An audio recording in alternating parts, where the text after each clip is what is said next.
एक गांव में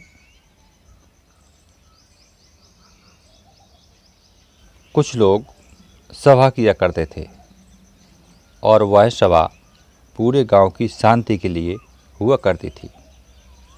उस सभा में कहा जाता था कि हे भगवान, मुझे इतनी शक्ति देना कि जिससे हम सबका जीवन अच्छा चल सके,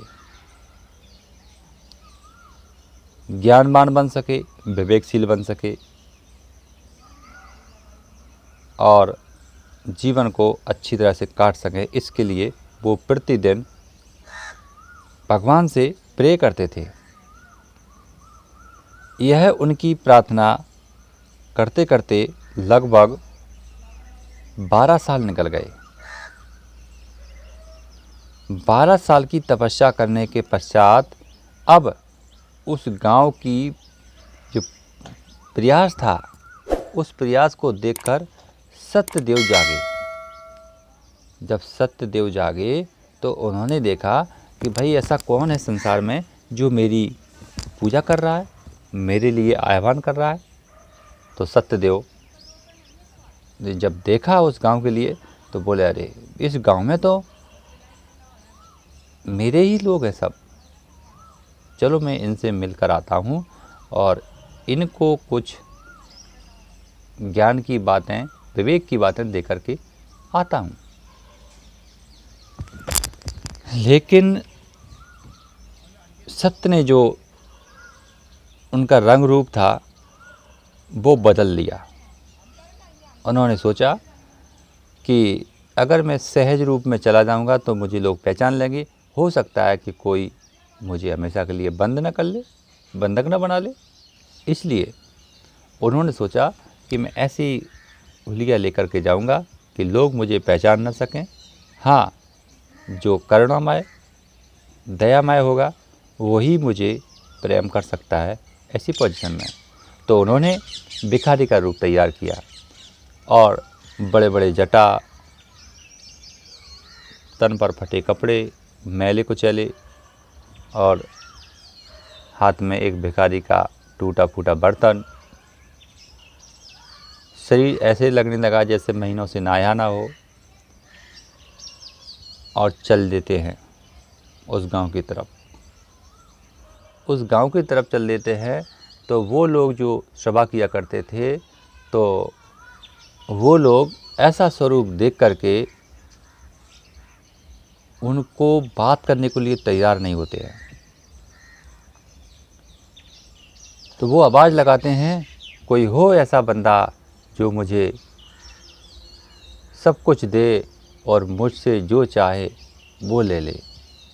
तो कोई हंसता है उनके ऊपर, कोई अहंकार दिखाता है, कह रहे इस भिखारी के पास क्या रखा है ये पागल हो गया है। तो ऐसा वाणी लोग बोलते, लेकिन उन्हें इससे कोई मतलब नहीं है। कोई हो बंदा मुझे जो कुछ मैं मांगूँ सो दे और मुझसे जो चाहे वो ले, ऐसा कहते हुए चले जाते हैं। तो उन्हें एक रास्ते में कोई इंसान मिला। उसने पूछा, महाराज आप मुझे क्या देंगे, आप तो खुद मांग रहे हैं। नहीं बेटा, मेरे पास आशीर्वाद है, मैं आशीर्वाद दूंगा, जैसा आप मांगोगे वैसा आशीर्वाद दूंगा। तो उस व्यक्ति वही दयावान था, दूसरों की भलाई करने की उसके पास इच्छा थी। तो उस व्यक्ति ने कहा कि महाराज अगर मैं किसी की मदद करूं तो मुझे मदद करने के सारी नीतियां, सारी विधियां कैसे तैयार करूंगा। तो उन्होंने कहा कि जाओ बेटा, तुम जिस दिन मदद करोगे उस दिन आपको अपने आप सारी विधियां आ जाएंगी। उसको यह वरदान मिल गया। तो जब जिस व्यक्ति का मन चंचल होता है वह शांत हो गया है। जब शांत हो गया है तो उसके अंदर दया आ गई। अब वो व्यक्ति दया के सारे नियमों को समझने लगा है। जब भी वो ध्यान करता है तो उसको सारी चीज़ें समझ में आ जाती हैं कि मुझे प्राणियों के साथ कैसा व्यवहार करना है, मुझे लोगों के साथ कैसा बर्ताव करना है, कैसा ज्ञान देना है और कैसी बातों को प्रसार करना है। वो सब ज्ञान हो गया उसे क्षण भर में। वो व्यक्ति धन्य हो गया अपने आप को। दूसरी जगह वो भिखारी के रूप में सत्यदेव जाते हैं तो वहाँ पर भी एक व्यक्ति खड़ा था। उस व्यक्ति ने, महाराज मेरे पास तो कुछ है नहीं, पर उस व्यक्ति ने अपना पूरा जो धन था वो महाराज जी को सौंप दिया। जब वो महाराज जी को सौंप दिया है तो महाराज जी ने उसे आशीर्वाद दिया, बेटा तुम्हारे पास आज से वो धन होगा जिसे लोग लेने के लिए तरस जाते हैं। तो वो धन क्या था? वो धन था उनके पास धैर्य और शांति का। अब उस व्यक्ति के पास इतनी धैर्य और शांति आ गई कि उसे बड़ा, जो भी काम करता बड़ा आनंदमय रहता है। जैसा भी काम करता है उसमें बड़ा ही सुखपूर्वक आनंद लेता है। उसकी सारी मन की जो विविधाएँ थीं, दुविधाएँ थीं, वो दूर हो गईं। मन के जितने कलेश थे वो दूर हो गए और वह व्यक्ति शांति की असीम कृपा में जीने लगा। वह व्यक्ति बड़ा ही प्रफुल्ल हो गया अपने जीवन में कि वाह, संत ने मुझे वाकई में वो चीज़ दी है जिसे पाकर मैं धन्य हूँ। आगे चलते हैं तो एक व्यक्ति उनको कहता है कि महाराज, ना तो मेरे पास धन है और ना मेरे पास कोई ऐसी चीज़ है जिसे मैं आपको सौंप सकूं। मेरा शरीर है, आप शरीर को ही ग्रहण करें, जैसा चाहे वैसा इसके साथ व्यवहार कर सकते हैं। तो वो तो सत्यदेव थे। उन्होंने कहा कि ठीक है बेटा, तुम खुश रहो, मैं तुम्हारे शरीर को ढो नहीं सकता हूँ, तुम खुश रहो। तो उस व्यक्ति को जब उसने अपना तन सौंप दिया तो उस व्यक्ति को अपने शरीर के बारे में पूरा ज्ञान हो गया। यह शरीर कैसे चलता है, यह शरीर किन क्रियाओं के द्वारा चलता है और यह शरीर कैसे पैदा होता है, कैसे मरता है, सारा ज्ञान हो गया उस व्यक्ति को। जैसे आशीर्वाद मिलता है वैसे लोगों को ज्ञान हो जाता है। तब वो सत्यदेव जो भिखारी के रूप में थे वो और आगे बढ़ते हैं। पूरे गांव में उन्हें कोई नहीं मिलता है। जब निकलने लगते हैं बाहर, तब एक व्यक्ति उनसे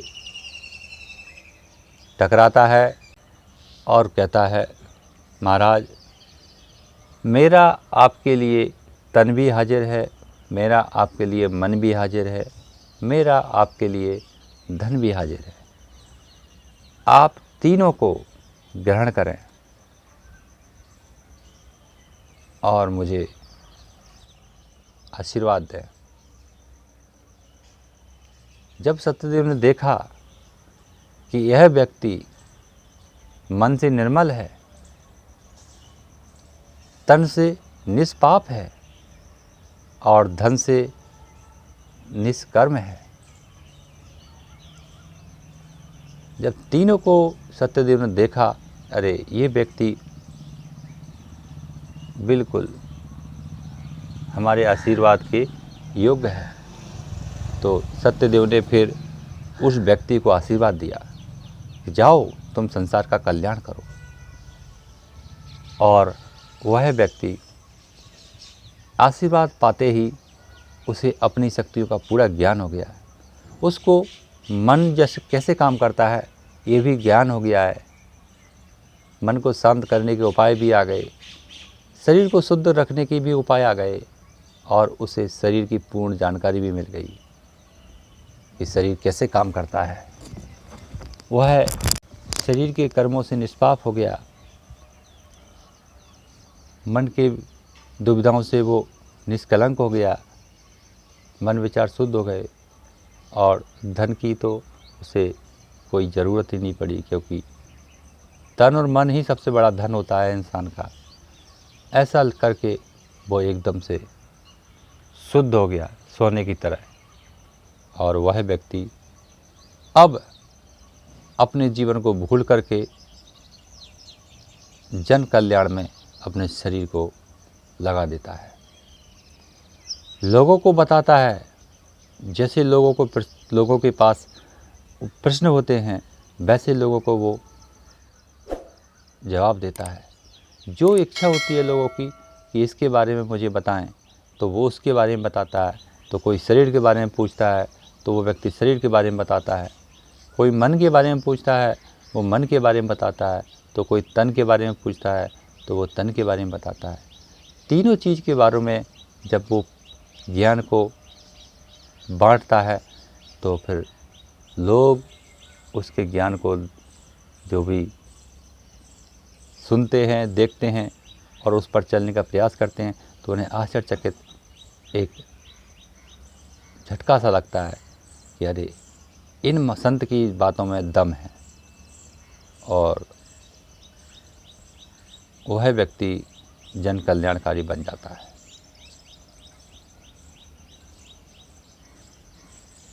साथियों, यह जो किस्सा था, यह जो कहानी थी, यह हमें सिर्फ़ और सिर्फ सत्य को समझने की ज़रूरत है। और सत्य है क्या? सत्य एक ईश्वर ज्ञान है, सत्य एक स्वर ज्ञान है, सत्य एक उत्तम ज्ञान है, सत्य ही शिरोमणि ज्ञान है। और सत्य मिलता कहाँ से है? सिर्फ स्वर ज्ञान से, श्वास के ज्ञान से, जिसे हम आत्मज्ञान कहते हैं।